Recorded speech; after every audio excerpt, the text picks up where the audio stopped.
Helmet নেই মাথায়, বেপরোয়ার মতো চড়ছেন বাইক। না, কোনো সাধারণ মানুষের ট্রাফিক আইন ভঙ্গের ঘটনা নয়, বরং হেলমেট ছাড়াই দলীয় কর্মীদের সঙ্গে বাইক র্যালিতে মজলেন মন্ত্রী প্রদীপ মজুমদার। ভিডিও ভাইরাল সোশ্যাল মিডিয়ায়। যেখানে মুখ্যমন্ত্রী নিজেই সেফ ড্রাইভ সেভ লাইফের বার্তা দিয়েছেন, সেখানে সেই রাজ্যে মন্ত্রীর এহেন বেপরোয়া ভাবমূর্তি দেখে হতবাক জনগণ। ভিডিও প্রকাশ্যে আসতেই শাসক শিবিরকে এক হাত নিল বিরোধী মহল।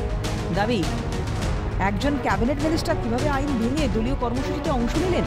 সাধারণ মানুষ নিয়ম ভঙ্গ করলে পুলিশ জরিমানা করে, কিন্তু মন্ত্রীর দোষ কেন এড়িয়ে যাচ্ছে পুলিশ?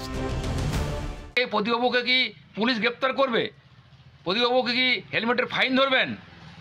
অর্থাৎ এক কথায় পরিষ্কার, তার কথা কেউ মানছেন না, কে শুনবে কথা?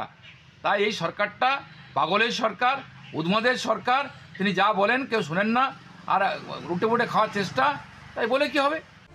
যদিও বিজেপির দোষারোপ মানতে নারাজ তৃণমূল। দলের পাল্টা কটাক্ষ, গোটা দুর্গাপুর জুড়ে বাইকে 3 জন চাপিয়ে ঘুরে বেড়ায় বিজেপি। তাই ট্রাফিক আইন প্রসঙ্গে বিজেপির মন্তব্য বেশ মানায় না।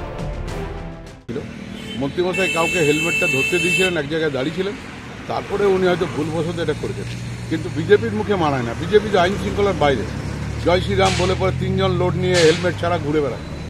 মন্ত্রী মশাইয়ের হেলমেট বিতর্কে বাদী বিবাদী পক্ষের হাজার একটা যুক্তি, পাল্টা যুক্তি রয়েছে নিজেদের মতো করে দায় এড়ানোর চেষ্টাও।